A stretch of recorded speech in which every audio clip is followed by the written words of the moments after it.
Hi friends, welcome to my channel. Friends, today I have come with a new mensuration question.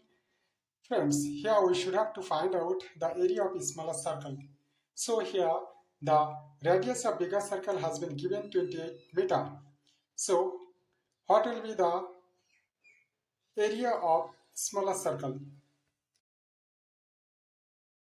These questions can be solved within 10 seconds. See the trick. So the trick will be like that.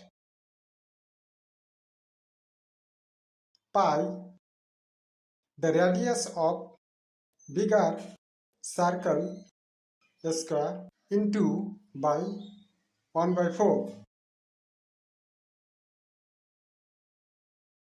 So the value of pi is 22 by 7 into the value of r is 28. So 28 into 28 into 1 by 4. So friends,